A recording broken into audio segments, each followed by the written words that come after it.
नमस्कार दोस्तों, स्वागत है एक बार फिर से आप सभी का हमारे YouTube चैनल पर। और ये हमारा अगला वीडियो है शेषफल का। हमने 2 वीडियो पहले पढ़े हैं, या पहले मैं बना चुका हूँ 2 वीडियो शेषफल पर, और ये तीसरा वीडियो अपना। तो पहले वीडियो में हमने सिंपल रिमाइंडर जो थ्योरम है उसका यूज करते हुए शेषफल निकालना सीखा। दूसरे वीडियो में हमने कुछ बेसिक चीज़ें देखी कि अगर 1 या -1 आ रहा हो, ठीक है, या 1 या -1 बनाना आपके लिए पॉसिबल है क्वेश्चन में, तो आप किस तरह से निकाल सकते हैं शेषफल। ये चीज़ें हमने कर ली थी।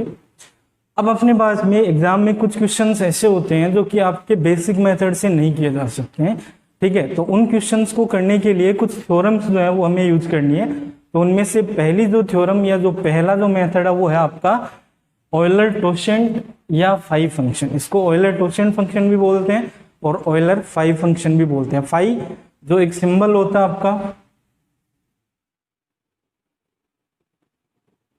ये फाई का सिंबल है।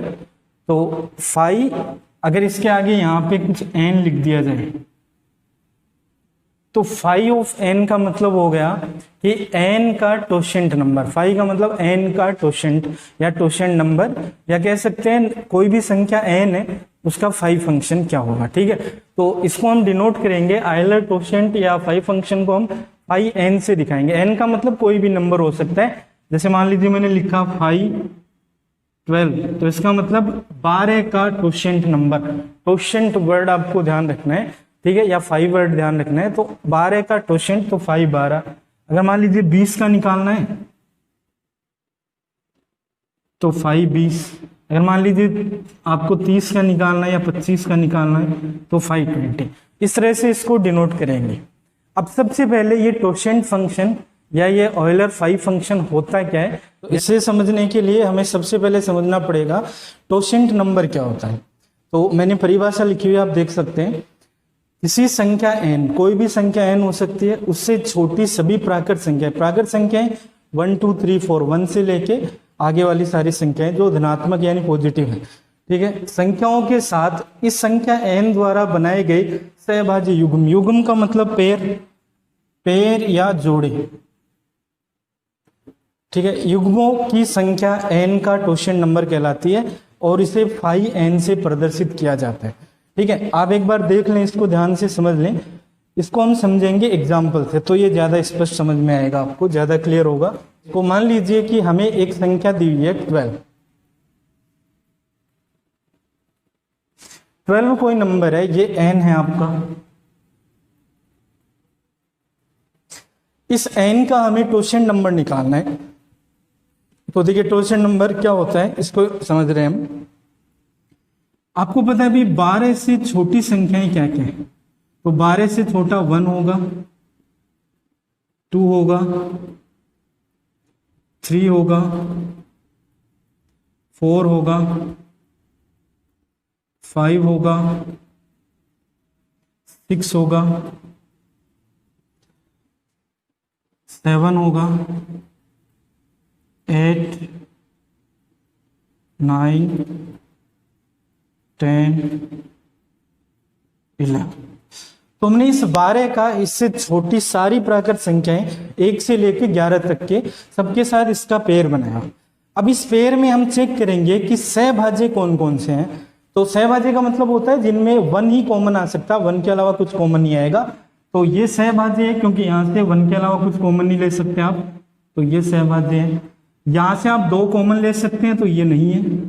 यहां से भी 3 कॉमन आ सकता है, तो ये भी नहीं है। यहां से 4 कॉमन आ सकता है, ये नहीं है। इसी तरीके से यहां से कुछ भी कॉमन नहीं आएगा 1 के अलावा, तो ये आपका होगा सहभाज्य। ये सहभाज्य नहीं होगा क्योंकि 6 कॉमन आ जाएगा। ये होगा, यहां से कुछ भी नहीं आ रहा है, ये नहीं होगा, ये भी नहीं होगा क्योंकि 3 कॉमन आ रहा है, ये भी नहीं होगा, 2 कॉमन आ रहा है, और ये हो जाएगा। तो आप गिन के देखेंगे तो 12 से छोटी संख्याओं के साथ 12 के जो सहभाज्य युग्म है वो कितने हैं, तो 1 2 3 4। तो हम इसको कैसे लिखेंगे, हम लिखेंगे कि ये फाई ऑफ 12 यानी 12 का टोशेंट नंबर जो है या फाई फंक्शन जो है वो कितने के बराबर होगा, 4 का। मेरे हिसाब से आपको क्लियर होगा कि क्या होता है टोशेंट नंबर। किसी संख्या से छोटी प्राकृत संख्याओं के साथ उस संख्या द्वारा बनाए गए सहभाज्य जोड़ों की संख्या, ठीक है, उस संख्या का 5 फंक्शन या उसका क्वोशिएंट नंबर कहलाते हैं। समझ में आ गया होगा। चलिए एक और एग्जांपल लेते हैं। 9, आपको कहा गया अभी 9 का क्वोशिएंट नंबर बताइए, तो आप क्या करेंगे, पहले 9 का 1 से पेयर बनेंगे, 9 का 2 से बनाएंगे, 9 का 3 से बनाएंगे, 9 का 4 से बनाएंगे, 9 5, 9 6, 9 7, 9 8। तो इससे छोटी सारी संख्याओं के साथ इसके पेयर बनाए हमने। अब हम देखेंगे कि इनमें से सहभाज्य कौन से हैं। तो ये सहभाज्य है, ये भी है, ये नहीं है, ये है, ये भी है, ये नहीं है, ये है और ये भी है। ठीक है, तो आप देख सकते हैं कि 9 के जो पेयर हैं, जो सहभाज्य बन रहे हैं, वो हैं 1 2 3 4 5 6। तो इसका मतलब आप कह सकते हैं कि 9 का जो क्वोशिएंट नंबर होगा वो कितना होगा, समझ पा रहे। अब देखिए जब तक संख्या छोटी है, जैसे 12 9 20 25, तो आप एक एक करके तुलना करके भी निकाल सकते हैं। लेकिन अगर संख्या मान लीजिए 120 हो गई या 1040 हो गई या 1280 हो गई, फिर आपके लिए एक एक करके तो नहीं निकाल सकते आप। 1280 का मतलब 1279 तक पेयर बना के आप चेक करेंगे सहभाज्य, तो वो करना आपके लिए पॉसिबल नहीं है। ठीक है, फिर हमें थोड़ा जल्दी भी निकालना होता है एग्जाम के हिसाब से, तो हमें कुछ मेथड ढूंढना पड़ेगा जिससे कि हम सारे क्वेश्चंस का जल्दी से निकाल पाएं। चाहे संख्या छोटी हो चाहे बड़ी हो, हम सीधा निकाल पाएं। तो उसको समझने के लिए मैं एक एग्जाम्पल ले रहा हूं और उसी एग्जाम्पल से हम इसका फॉर्मूला डिराइव करेंगे कि क्या इसका फॉर्मूला होगा क्वोशिएंट नंबर निकालने का। ठीक है, देखिए इसको समझने के लिए मैंने एक एग्जाम्पल लिया हुआ है 27 का। 27 कोई संख्या है, कोई भी संख्या हो सकती है। 27 के अलावा भी मैंने एक बार जानबूझकर ये क्वेश्चन लिया है ताकि फॉर्मूला बना सके हम।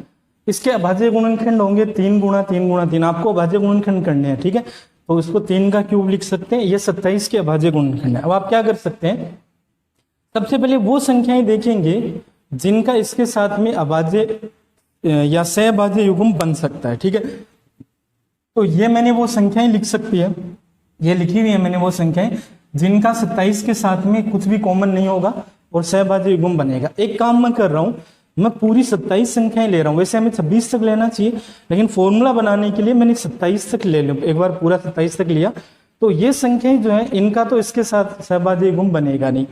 ये संख्याएं वो है जो इसके साथ में सहभाज्य युग्म इनका तो बनेगा, सॉरी, और इनका नहीं बनेगा। ठीक है, ये वो संख्याएं जिनका इसके साथ नहीं बनेगा। तो मैंने ये देखा कि भाई इसका इनके साथ में सहभाज्य युग्म नहीं बन रहा है। ये वो संख्याएं हैं जो 3 के पाड़े वाली है। देखिए इसीलिए तो नहीं बन रहा है ना, क्योंकि यहाँ भी 3 आ रहा है, इसमें और इसमें 3 कॉमन है, इसमें 3 कॉमन है, तो सब में 3 कॉमन आ जाएगा, इसलिए सहभाज्य युग्म नहीं बनेगा। अब यहाँ पे मैंने एक और ले लिया 27।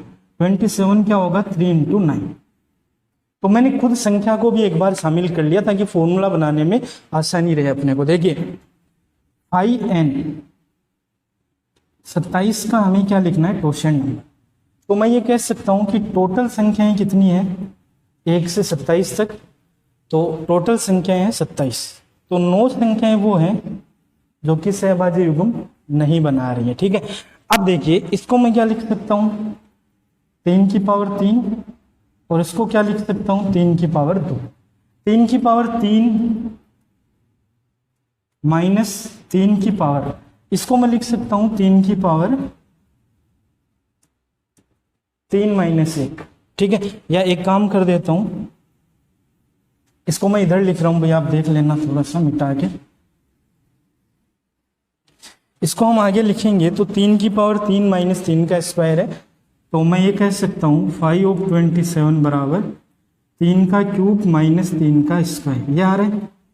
ठीक है, तो इसको मैंने क्या किया, 3 से ही गुणा कर दिया, 3 से ही भाग दे दिया, तो 3 की घात 1 और बढ़ गई इसके साथ, तो 3 का क्यूब माइनस 3 का क्यूब बट्टे 3।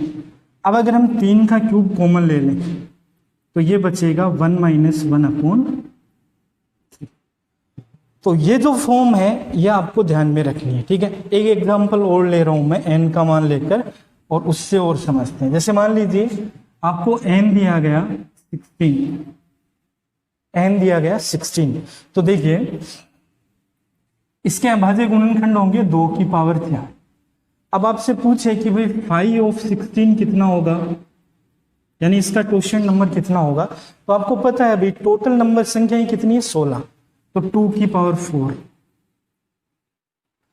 और ऐसी संख्याएं कितनी है जो सहभाज्य युग्म नहीं बनाएंगी, सहभाज्य युग्म नहीं बनाएंगी तो नहीं बनाने वाली संख्याएं होंगी इससे एक कम पावर, है ना, इसका मतलब 2 की पावर 3। 8 संख्याएं ऐसी होंगी जो सहभाज्य युग्म नहीं बनाएंगी। आप देख सकते हैं कौन कौन सी संख्याएं 16 के साथ सहभाज्य युग्म नहीं बनाएंगी, तो एक तो 2 नहीं बनाएगा, 4 नहीं बनाएगा, 6, 8, 10, 12, 14 और 16 देख सकते हैं आप। तो 3, 3, 6, 2, 8, 8 संख्या होगी ना, 8 को हमने लिख दिया 2 का क्यूब, तो टोटल संख्याएं होंगी ये सहभाज्य युग्म नहीं बनाएंगी। तो हम अगर टोटल में से नहीं बनाने वाली माइनस कर दें, यानी ये 8 घटा दें 16 में से, तो बाकी बची हुई बनाएंगी। तो इसका मतलब ये भी वापस क्या आ जाएगा 2 की पावर 4, इसको भी हम 2 से मल्टीप्लाई कर दें ऊपर नीचे, तो 2 की पावर 4 कॉमन आ जाएगा, बचेगा 1 - 1/2। समझ में आ रहे हैं आप, समझ पा रहे हैं। देखिए जब भी आपको पूछा जाए कि क्वोशिएंट नंबर बताइए या फाई बताइए, किसी भी संख्या का फाई फंक्शन बताइए, तो आपको क्या करना है, वो संख्या लेनी है, ठीक है, और उसमें से उसके फैक्टर की पावर 1 कम करके माइनस करनी है। अब इसको हम अगर जनरलाइज करें किसी संख्या के लिए, तो हम ये कह सकते हैं कि यदि कोई संख्या n जो है उसको हमने p की पावर k में लिख लिया, p का मतलब कोई प्राइम नंबर या अभाज्य संख्या या अभाज्य गुणनखंड के रूप में लिख लिया, जैसे अभी 2 की पावर 4, 3 की पावर 3 ऐसे लिखा था हमने, ठीक है। तो फिर इसका जो फाई फंक्शन होगा, फाई ऑफ n क्या होगा, तो p की पावर k, ये पूरा का पूरा आएगा, देखिए पूरा का पूरा आएगा, ठीक है, इंटू 1 - 1/p। जैसे यहां पे 2 है तो 1 - 1/2, यहां 3 है तो 1 - 1/3, तो ये इसका फॉर्मूला बनेगा। अब p की पावर k तो n ही है, तो फाई ऑफ n बराबर क्या रख सकते हैं,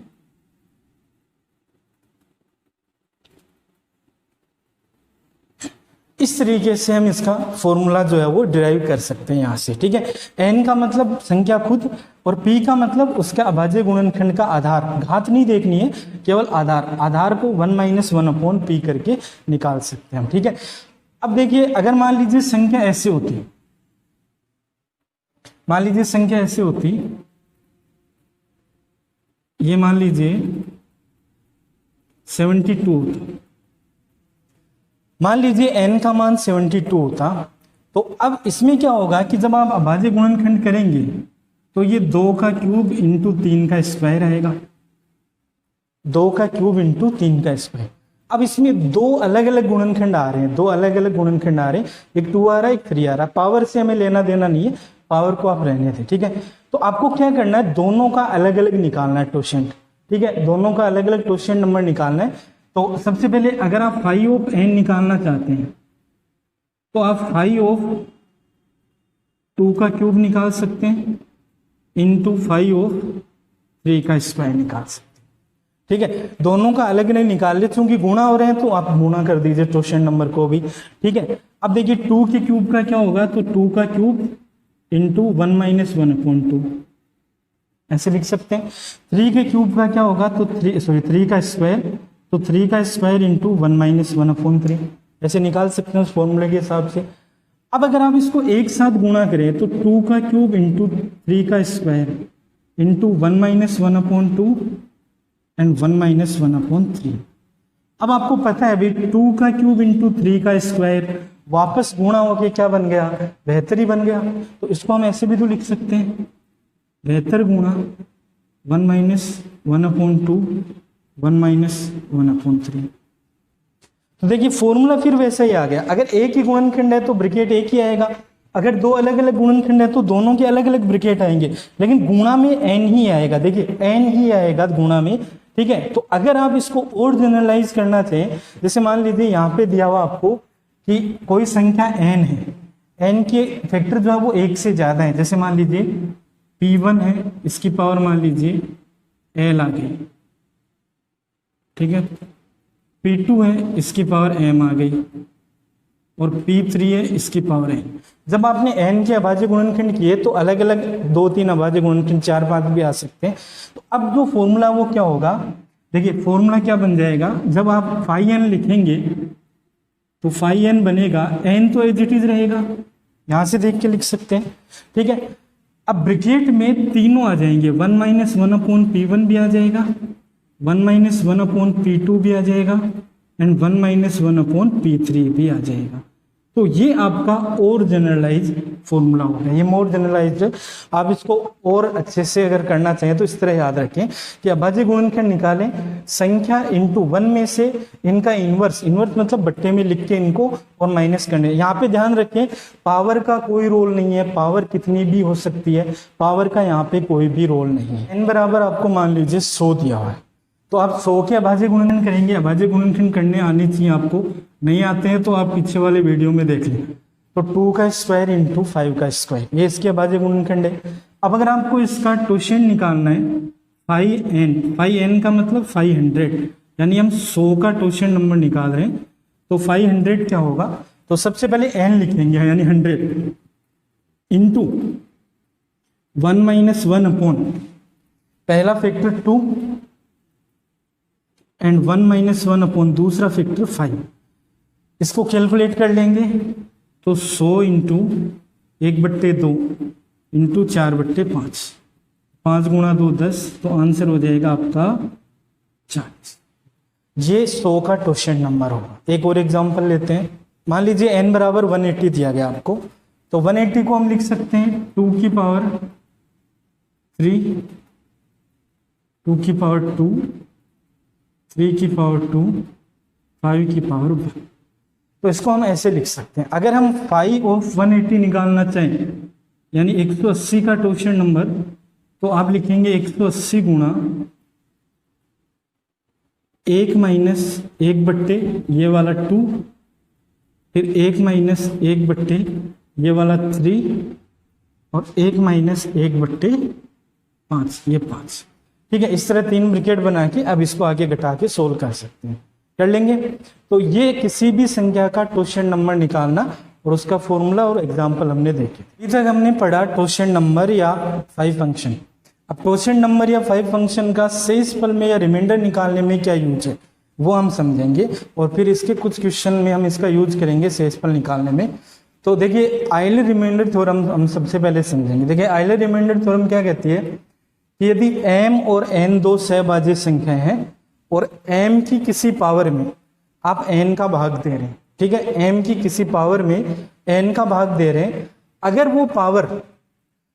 वो पावर n के टोशेंट के गुणा में, यानी n का टोशेंट इंटू कोई संख्या, k कोई भी संख्या हो सकती है, यानी टोशेंट का डबल 3 गुणा 4 गुणा 5 गुणा 10 गुणा कितना भी हो, लेकिन इसके टोशेंट के गुणा में बट्टे वाली संख्या के टोशेंट का गुणज है, तो आप कहेंगे कि इसका शेषफल हमेशा 1 है। इसको समझने से पहले हम एक चीज और समझ लेते हैं, वो ये है कि अगर मान लीजिए आपके पास में अभाज्य संख्याएं,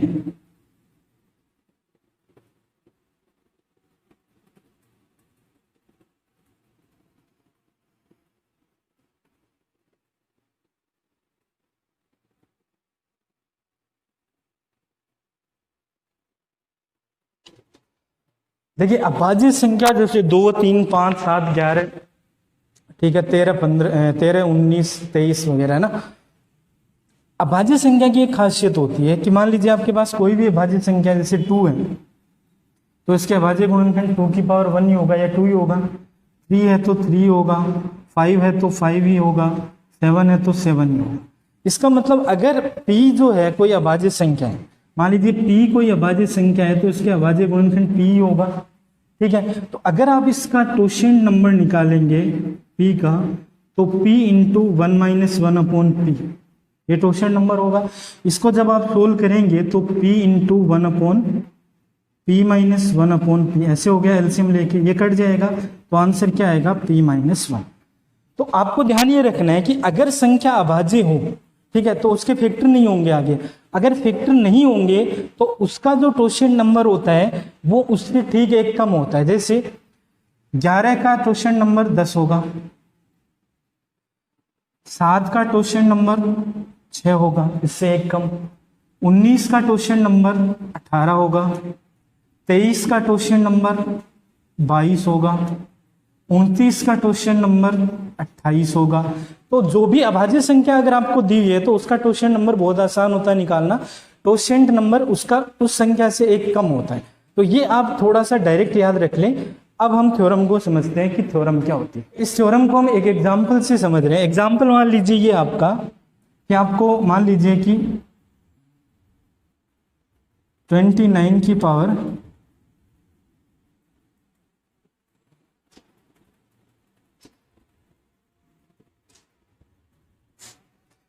29 की पावर 40 में 11 का भाग दें तो शेषफल कितना आएगा। तो आपको ये देखना है कि भाई 11 का क्वेश्चन नंबर क्या आएगा। तो 5 ऑफ 11, अभी हमने किया कि भाई यह अभाज्य संख्या है, तो अभाज्य संख्या का उस संख्या से ठीक एक कम होता है। तो अगर 5 ऑफ 11 लेंगे तो आंसर होगा आपका 10, इसका क्वेश्चन नंबर 10 आएगा। अब थ्योरम क्या कहती है कि ऊपर वाली संख्या की जो पावर है वो अगर इसके क्वोशिएंट के गुणा में, तो आप देखिए इसके क्वोशिएंट 10 था, क्या ये 10 के गुणा में है? तो ये बिल्कुल 10 के गुणा में है। क्या हो रहा है, 29 जो है उसकी पावर 4 गुणा 10 है बट्टे 11, 29 की पावर 4 गुणा 10 लिख सकते हैं। तो ये तो हो गया 11 का क्वोशिएंट, तो ये तो 5 हो गया, ठीक है। ये 4 जो है ये कोई कांस्टेंट संख्या हो गई। अब इस थ्योरम के अकॉर्डिंग, जो आपकी ऑयलर रिमाइंडर थ्योरम है उसके अकॉर्डिंग, अगर ये इसके क्वोशिएंट के गुणा में आ रहा है, ये पावर इसके क्वोशिएंट के गुणा में है, तो आप डायरेक्ट कह सकते हैं कि यहां से रिमाइंडर क्या आने वाला है, 1 आने वाला है। समझ पा रहे हैं आप, ये इसके गुणा में है तो इसका रिमाइंडर हमेशा 1 आएगा। अब देखिए ये अगर आपको नहीं पता लग रहा है भाई ये इसके गुणा में है या नहीं है, तो आप ऐसे भी देख सकते हैं कि 40 जो है ये जो पावर है इसमें इसका क्वोशिएंट 10 है, तो 10 का भाग देके देखो तो पूरा लग रहा है। अगर पूरा लग रहा है तो रिमाइंडर 1 आएगा। अगर भाग इस क्वोशिएंट में पूरा लग रहा है तो रिमाइंडर हमेशा 1 आएगा। एक और एग्जांपल लेते हैं।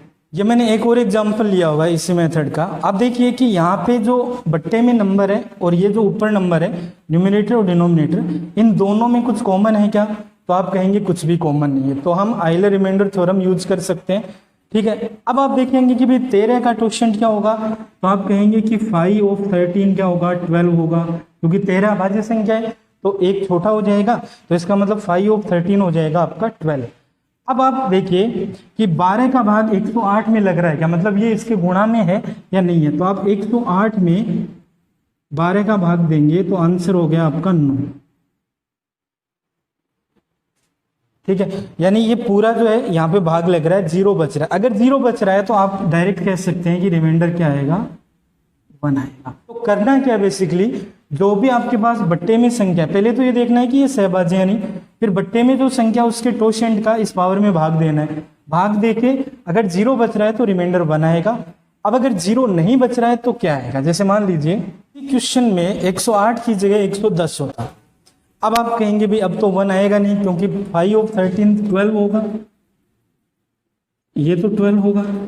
अगर 110 में 12 का भाग दें तो 9 बार लगेगा और शेष बचेगा तो अब आप कैसे निकालेंगे। तो आप ये देखिए कि 12 गुणा 9 108 प्लस 2, इसको ऐसे लिख सकते हैं। तो हम इसको ऐसे कर सकते हैं कि भाई 12 का भाग 9 बार और प्लस 10, ठीक है। इसको ऐसे लिख सकते 12 गुणा 9 108 प्लस 2 110 हो गया। या इसको हम ऐसे भी कह सकते हैं,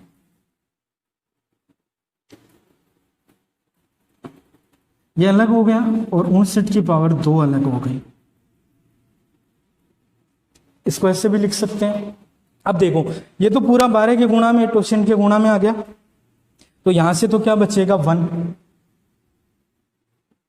यहां से देखो 13 का भाग इसमें देंगे तो 52 तक लगेगा, 7 बचा तो 7 का इसमें 13 का भाग देंगे तो ये 49 हो गया। 49 में 13 का भाग देंगे तो आंसर आ गया आपका 10। तो अगर आपको इस तरह से करना है तो आप ऐसे लिख के पूरा सोल्व करके बता सकते हैं। ये मैंने समझने के लिए आपको बताया। अगर आप इसको डायरेक्ट करना चाहें, एग्जाम में थोड़ा टाइम बचाना चाहें, तो आपको इतना सब लिखने की जरूरत नहीं है। आपको पता है कि भाई 12 का भाग जो है वो 9 बार 108 तक तो लग ही गया, तो पावर बची केवल 2। तो आपको पता है भाई 108 तक की पावर का रिमाइंडर जो है वो तो 1 हो जाएगा, और 1 को आगे किसी भी शेषफल से गुणा करो, आंसर आपका चेंज नहीं होने वाला है। तो क्यों ना हम ऐसे करें कि जहां तक भाग लग रहा है वहां तक की पावर छोड़ ही दें, 108 तक तो 1 हो ही जाएगा, इसको तो छोड़ दें, बची कितनी 2। तो इस पूरी पावर को हटा के यहाँ पे आप क्या लगा सकते हैं, 2 लगा के सोल्व कर सकते हैं। ये 7 का स्क्वायर बट्टे 13 बचेगा, और यहां से रिमाइंडर आपका 10 आ जाएगा। समझ पा रहे हैं आप? तो करना क्या है मेथड, ये आपको यही जो मैंने लास्ट में बताई ये याद रखना है। क्या करना है, पहले ये देखना है कि m और n में कुछ कॉमन है क्या। अगर कॉमन है तो आप सोल्व नहीं कर सकते, उसको डायरेक्ट थ्योरम नहीं लगा सकते, उसको आगे अलग तरीके से करना है। अगर कॉमन नहीं है तो आप पहले क्या करेंगे, इन दोनों में से जो बट्टे वाली संख्या है उसका क्या निकालेंगे, 5 मतलब उसका टोशन नंबर निकालेंगे। टोशन नंबर निकालने के बाद में आप उसका भाग देंगे इस पावर में, जैसे 13 का टोशन नंबर 12 का भाग देंगे 110 में, तो आपको शेषफल मिलेगा। तो इस पूरी पावर को हटा के उसकी जगह वो शेषफल रख के फिर आगे सोल्व कर लेना है, तो आपका आंसर आ जाएगा। ठीक है, इस मेथड की खासियत ये है कि आपको इसमें साइक्लिसिटी या ये देखना नहीं पड़ेगा कि 1 कितनी पावर पे आ रहा है या -1 कितने पे आ रहा है। आप डायरेक्ट टोशेंट निकाल लें, टोशेंट का भाग पावर में दे दें, जो शेष बचे भाग देने के बाद वो पावर की जगह पे रख दें, आपका आंसर आ जाएगा। मैंने सिंपल एग्जाम्पल लिए हैं, तो सबसे पहले आपको ये देखना है कि इसमें और इसमें कुछ कॉमन तो नहीं आ रहा है। ठीक है, तो आपको बड़ी संख्या में अगर पता नहीं लग रहा है तो आप भाग दे लीजिए ना। जैसे मैं इसका 7 का भाग इसमें दे देता हूं, तो 49 तक लगेगा, कितना बचेगा 6, तो 6 की पावर 236 बट्टे 7। ठीक है, अब देखिए 6 और 7 में कुछ कॉमन आ रहा है क्या, तो कॉमन नहीं आ रहा है कुछ भी। तो आप क्या करेंगे, 7 का टोशेंट लेंगे। 7 का टोशेंट कितना होगा, 5/7 कितना होगा, तो आप कहेंगे भाई 7 अभाज्य संख्या है, तो इसका टोशेंट इससे 1 कम होगा, यानी 5/7 कितना हो जाएगा, 6 हो जाएगा। समझ पा रहे हैं आप? ठीक है, अब आप इस 6 का भाग देंगे इस 236 में, तो 236 में 6 का भाग दिया आपने 18, 54, बचा कितना 2। हमें इस शेषफल से मतलब है, ये इंपॉर्टेंट है अपने लिए। तो हम क्या करेंगे, इसकी सारी पावर को यहां से हटाएंगे और इसकी जगह क्या कर देंगे, 2 लिख देंगे,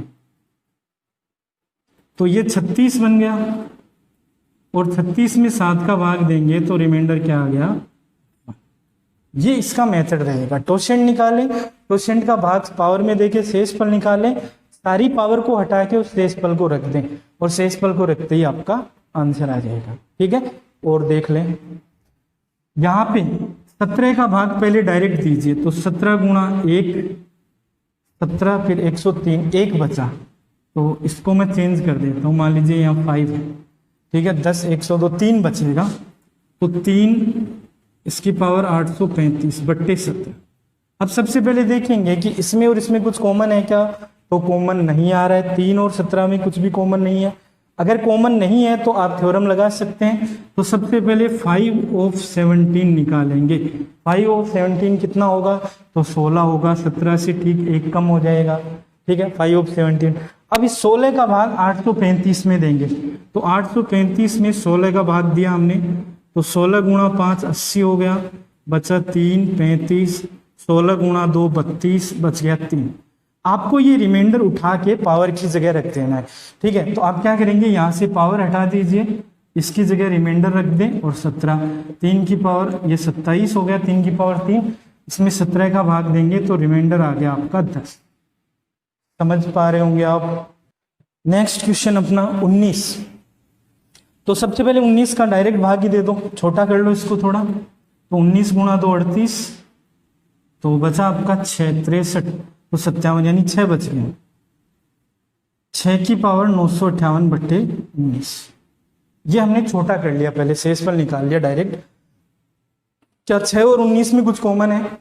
नहीं है, तो 5/19 कितना होगा, 18, क्योंकि 19 अभाज्य संख्या है, तो इसका इससे 1 कम हो जाएगा, तो 5/90 18 हो गया। तो आप 18 का भाग देंगे 958 में, तो 18 गुणा 5 90 हो गया, बच गया 5 8, 18 गुणा 3 54 हो गया, तो बच गया आपका 4। तो ये आ गया आपका 6 की पावर 4 बट्टे 19। आपने इस पावर को हटा के इसकी जगह ये लिख दिया, ठीक है, पावर की जगह आपने शेष पर लिख दिया यहाँ से जो बचा हो। अब 6 की पावर 4 आपको नहीं आता है करना, मान लो, कोई दिक्कत नहीं है, आपको जितना आता है उतना कर ले, ठीक है। आप ऐसे लिख लें इसको, 6 का स्क्वायर इंटू 6 का स्क्वायर लिख सकते हैं, अरे लिख सकते हैं आप। 6 का स्क्वायर कितना होता है 36। अब 36 में 19 का भाग देंगे तो आपके पास में बचेगा 17, ठीक है। आप एक काम ये भी कर सकते हैं, 19 को आप 17 लिख सकते हैं इसको, फिर 17 गुणा 17 करके 19 का भाग दे सकते हैं। लेकिन आप ये भी देख सकते हैं कि 17 जो है 19 के बिल्कुल पास है। तो जैसे हमने पीछे वीडियो में पढ़ा था कि भाई अगर बड़ा शेषफल बच रहा हो या भाजक के पास में जा रहा हो तो आप नेगेटिव भी बना सकते हैं। तो 17 और 19 का अंतर 2 हो गया, तो आप 17 की जगह -2 भी लिख सकते हैं। तो -2 गुणा -2 कितना आ जाएगा 4। ये आपका आंसर। तो आपको मेथड समझना है, ठीक है। नेगेटिव वगैरह ये पहले कर चुके हम। मेथड आपको ये समझना है कि जब भी आपके पास में इन दोनों में यानी न्यूमरेटर और डिनोमिनेटर में कुछ भी कॉमन नहीं आ रहा हो, ठीक है, तो आप इसका टोशन निकालेंगे, उसका भाग देंगे पावर में भाग देके जो भी शेष बचता है उसको इस पावर की जगह लिख देंगे, तो पावर हो जाएगी छोटी और फिर आप इजीली कैलकुलेट करके बता सकते हैं कितना आंसर आ गया। समझ पा रहे हैं आप?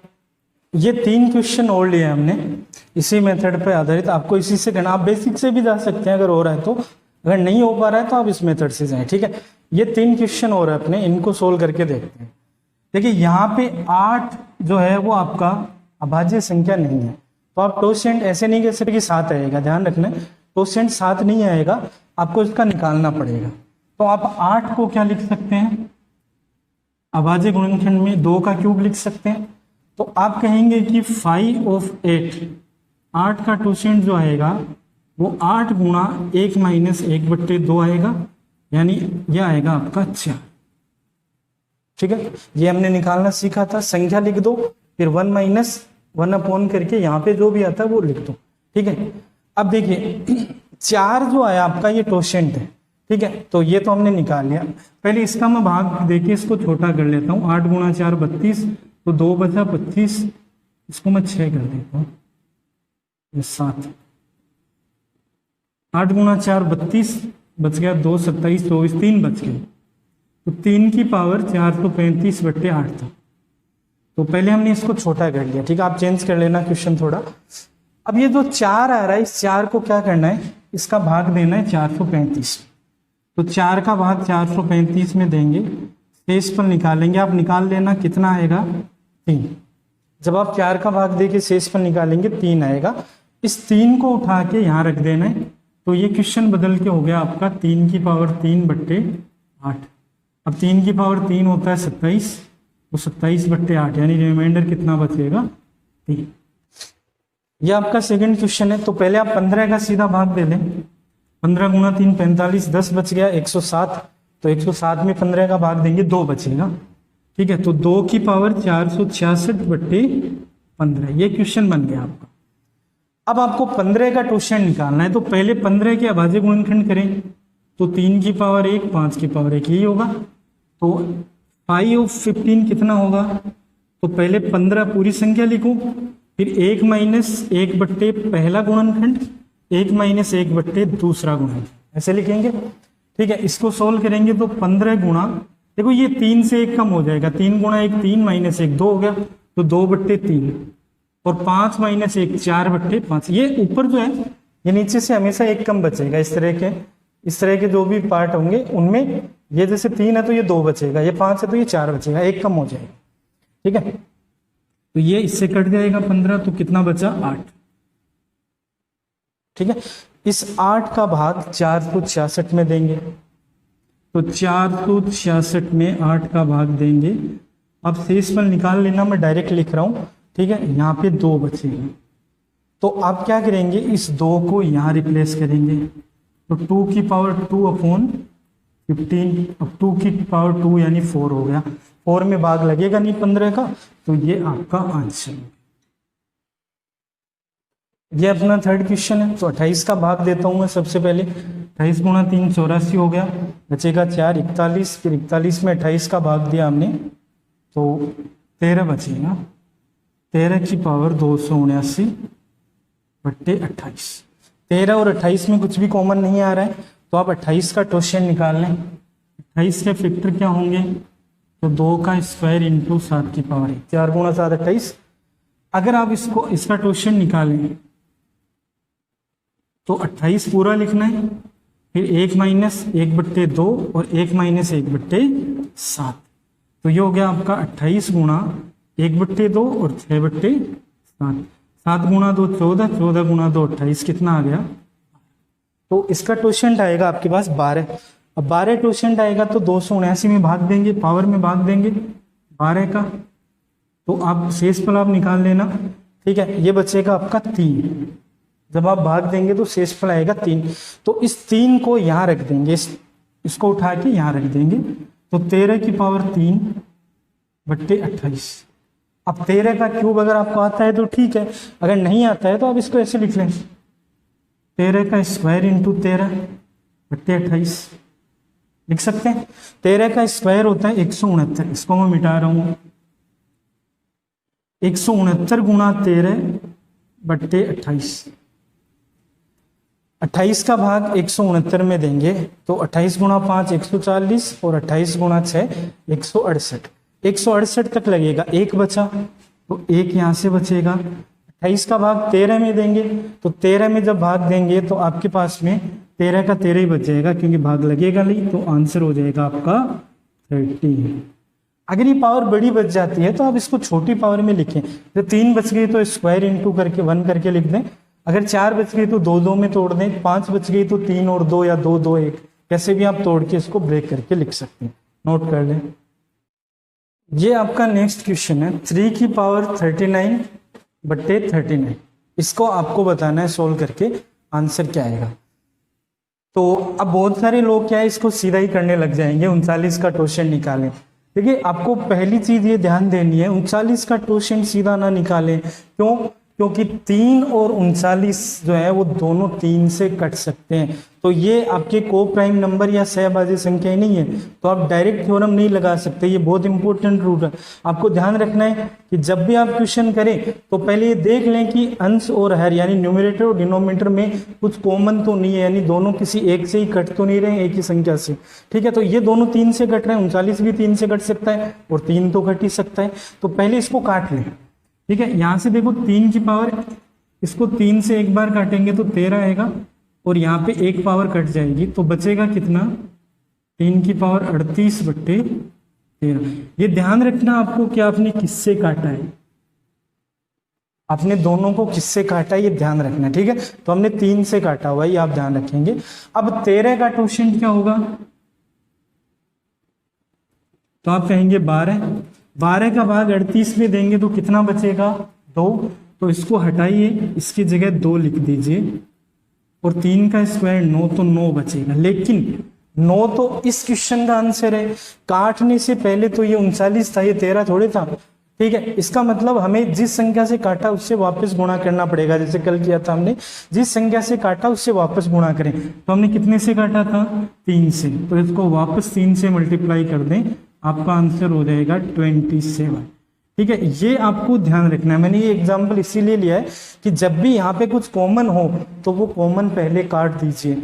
अगर आप कॉमन काट देंगे तो उसके बाद में क्वेश्चन सोल्व करना थोड़ा आसान होगा और वो क्वेश्चन सही भी होगा। अगर काटे बिना करेंगे तो टोशेंट आपका अलग आएगा 39 का और आपका क्वेश्चन गलत हो सकता है। ठीक है, तो ये थोड़ा आपको ध्यान रखना है कि ये न्यूमरेटर और डिनोमिनेटर, अंश और हर दोनों में कुछ भी कॉमन नहीं होना चाहिए, तभी आप आगे थ्योरम अप्लाई करेंगे। ठीक है, ये आपका नेक्स्ट क्वेश्चन है, 194 में आपको 62 का भाग देना है। अब देखिए 194 62, मुझे कुछ कॉमन दिख रहा है, इसमें 2 कॉमन दिख रहा है, आपको भी दिख रहा होगा 2 कॉमन। ठीक है, तो हम क्या करेंगे, इसमें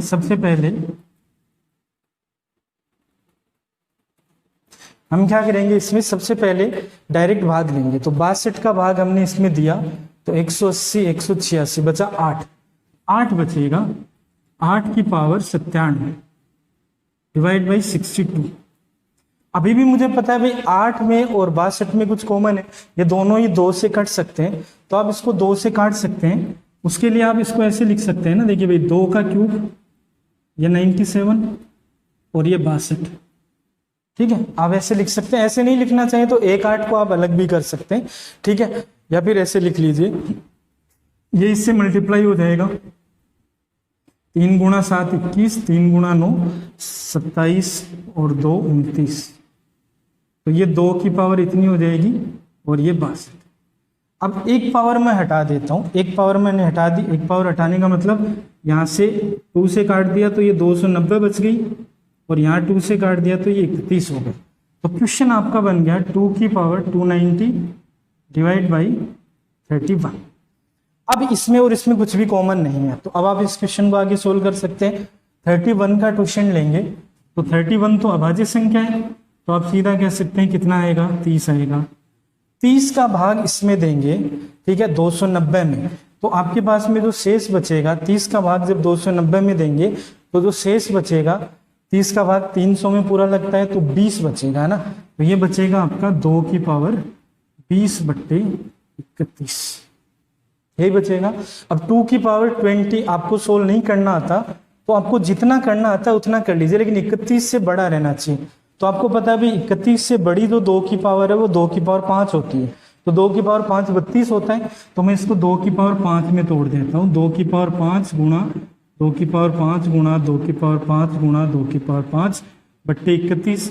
2 की पावर 5 का मतलब 32 हो गया, तो 32 बट्टे 31, ठीक है। 31 का भाग देंगे 32 में तो ये 1 ही आएगा सब जगह से, तो 1 × 1 × 1 × 1 आंसर क्या आ गया आपका, ठीक है। तो इस तरीके से आप इन क्वेश्चंस को सोल्व कर सकते हैं, और आपको ये दिमाग में सेट करना है कि क्वोशिएंट तभी निकालना है जब अंश और हर में कुछ भी कॉमन ना हो। अगर कॉमन है तो आप नहीं निकालेंगे, पहले काटेंगे, जो भी कॉमन है उसको काटेंगे, ठीक है। अब ये जो 1 आया है, इस 1 को हमने काटा कितने से था यहाँ पे, तो आप कहेंगे हमने यहाँ पे दोनों को ऊपर नीचे 2 से काट दिया था, तो इस 1 को आप वापस किससे गुणा कर दीजिए, 2 से, तो आपका करेक्ट आंसर क्या होगा, 2। नेक्स्ट है अपना फर्मेट थ्योरम। फर्मेट थ्योरम क्या होती है, ये एक्चुअल में जो ऑयलर थ्योरम है, रिमाइंडर थ्योरम, उसी का ही एक थोड़ा सा संशोधित रूप है, या आप कह सकते हैं थोड़ा छोटा रूप है, ठीक है। अभी हमने पढ़ा है कि भाई मान लीजिए P जो है n बराबर कोई अभाज्य संख्या है,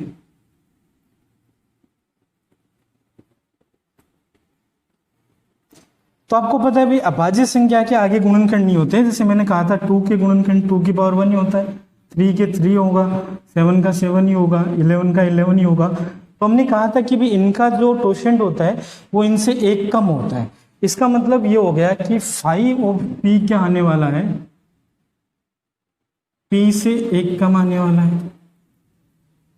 अगर n जो है वो एक अभाज्य संख्या है, मान लीजिए P है, तो P - 1 यानी उससे 1 कम उसका क्वोशिएंट आएगा। अब अगर मान लीजिए आपके पास कोई संख्या है m, और इसमें आपने P का भाग दिया, इस P का भाग दिया, ये P अभाज्य संख्या है, और यहाँ पे जो पावर है वो मान लीजिए क्या है, P - 1। तो मैं ये कह सकता हूं कि अगर ये एक अभाज्य संख्या है तो ये जो होगा ये इसका क्वोशिएंट होगा। P - 1 जो है वो P का क्वोशिएंट है, ये P का क्वोशिएंट नंबर है, समझ पा रहे हैं आप। अगर ये P का क्वोशिएंट नंबर है तो जो आयलर आपकी थ्योरम थी आयलर की, उसके अकॉर्डिंग अगर ये दोनों जो है, इन दोनों में कॉमन तो वैसे ही नहीं होगा, क्योंकि P अभाज्य संख्या है तो इस अभाज्य का किसी के साथ कॉमन नहीं हो सकता खुद के अलावा, तो कॉमन तो कुछ है नहीं। तो अगर ये अभाज्य संख्या और इससे ठीक 1 कम यहाँ पे लिखा हुआ है तो इसका मतलब ये क्वोशिएंट हो गया इसका। तो अगर इसका क्वोशिएंट यहाँ लिखा हुआ है तो फिर इस क्वेश्चन का जो आंसर होगा या जो रिमाइंडर होगा वो 1 ही तो आएगा। पीछे अभी तो थ्योरम की थी कि भाई इसका यहाँ पे क्वोशिएंट या क्वोशिएंट का गुणा लिखा हुआ हो तो फिर रिमाइंडर हमेशा 1 आता है। इसका मतलब फर्मेट जो थ्योरम है वो स्पेशली अभाज्य संख्या के लिए, यानी अभाज्य या प्राइम डिवाइजर के लिए हमेशा लागू की गई है। अगर इससे 1 कम है तो ये ऑटोमेटिक पीछे वाली थ्योरम के अकॉर्डिंग रिमाइंडर 1 आ जाएगा। तो आप कहेंगे कि इसके लिए हमेशा रिमाइंडर क्या आएगा, 1 आएगा। बात समझ में आ रही है? ठीक है। अगर यहाँ पे अभाज्य संख्या है और यहाँ उससे एक कम है तो रिमाइंडर हमेशा क्या आएगा, 1 आएगा। ये फर्मेट थ्योरम है, ये उसी थ्योरम का एक दूसरा रूप है, ठीक है। वो थोड़ी सी ज्यादा वाइड है, वो हर जगह अप्लाई होती है, ये केवल प्राइम नंबर पर ही अप्लाई होती है, प्राइम डिवाइजर पर ही अप्लाई होती है। देखिए ये क्वेश्चन है, इनको हम फर्मेट थ्योरम से भी कर सकते हैं और पीछे वाले तरीके से भी कर सकते हैं, आइलर थ्योरम से भी। देखिए 29 जो है वो क्या है, प्राइम नंबर, ये भी प्राइम ये भी प्राइम, तो तीनों क्वेश्चन जो है वो फर्मेट थ्योरम से किए जा सकते हैं अगर बट्टे में प्राइम है तो, ठीक है। तो 29 का प्राइम 29 प्राइम नंबर है तो इसका आइलर टोशेंट या आइलर नंबर क्या होगा, तो आप कहेंगे 29 का जो टोशेंट नंबर होगा वो 28 होगा। क्या इसका टोशेंट यहाँ लिखा हुआ है, लिखा हुआ है, तो कुछ सोचने की जरूरत ही नहीं है, रिमाइंडर क्या आएगा, 1 आएगा। समझ में आ रहा है, रिमाइंडर 1 आएगा। ये 37 है, 37 का रिमाइंडर जो 5 होगा, या कह सकते हैं टोशेंट नंबर होगा 36 होगा, एक कम होगा इससे। 36, ये 36 नहीं है, लेकिन ये 36 के गुणा में, ये 3 गुणा 36 तो है, तो पीछे वाले के हिसाब से 36 का भाग देंगे, 0 बच रहा है, ठीक है, शेषफल। तो आप इसको हटा के या तो इसकी जगह 0 कर दीजिए, या कह दीजिए कि पूरा भाग लग रहा है, इसका मतलब रिमाइंडर यहाँ भी क्या आएगा, 1 आएगा, ठीक है। 41 का क्या होगा, 41 का 40 होगा, क्योंकि ये भी अभाज्य संख्या है। 40 का भाग इसमें देंगे तो 1200 तक तो पूरा लगेगा, बचेगा कितना, 2। तो आप क्या कर सकते हैं, इसको 771 की पावर 2 करके 41 का भाग दे सकते हैं। 41 का भाग इसमें देखिए छोटा कर लीजिए, फिर स्क्वायर करके 41 का भाग। तो ये फर्मेट थ्योरम है, आपको अलग से याद रखना नहीं पड़ेगा, ऑयलर रिमाइंडर थ्योरम का ही रूप है। अगर वो आप कर लेते हैं तो उसी में ही आ जाएगा, ठीक है, आपको अलग से याद रखने की जरूरत नहीं है। ये कुछ क्वेश्चन आप लोगों की प्रैक्टिस के लिए, आपको इन सबको आइलर रिमाइंडर थ्योरम या फर्मेट थ्योरम से ही निकालना है, ठीक है। पहले ध्यान देना है कि पहले आप भाग देके छोटा करेंगे हमेशा, ये ध्यान रखना, छोटा नहीं करेंगे तो आपको पता नहीं लगेगा कि कॉमन कैसे कटेगा, है ना। तो पहले आप भाग डायरेक्ट देंगे, फिर कॉमन आ रहा है ऊपर नीचे, डिनोमिनेटर डिनोमिनेटर जो है वो सहभाज्य है या नहीं है वो चेक करेंगे, अगर नहीं है, ठीक है, तो फिर आप काटेंगे, अगर सहभाज्य हैं तो आप फिर डायरेक्ट थ्योरम लगा सकते हैं टोशेंट निकाल के, ठीक है। आप करके इनका आंसर कमेंट बॉक्स में लिखेंगे। कल के वीडियो में एक क्वेश्चन था, उसका आंसर हम अगले मेथड में करेंगे, अगली थ्योरम में। इससे थोड़ा मुश्किल होगा, हो तो जाएगा, बेसिक से भी हो जाएगा, लेकिन थोड़ा सा टफ होगा क्वेश्चन करना। अगला जो मेथड होगा वो इससे थोड़ा आसान होगा अपना, तो हम उसमें सीखेंगे कि और ज़्यादा टफ क्वेश्चन आए तो आप कैसे कर सकते हैं, ठीक है। फिलहाल के लिए इतना ही, तब तक के लिए धन्यवाद। और हाँ, आप चैनल को सब्सक्राइब करना ना भूलें, ठीक है। बहुत सारे लोग वीडियो देख रहे हैं और देखने के बाद में चैनल सब्सक्राइब नहीं कर रहे हैं। अगर सब्सक्राइब नहीं करेंगे तो फिर आगे के वीडियो है आप मिस कर देंगे। प्लीज़ आप सब्सक्राइब करते रहें, ठीक है। मिलते हैं अगले वीडियो में, तब तक के लिए धन्यवाद।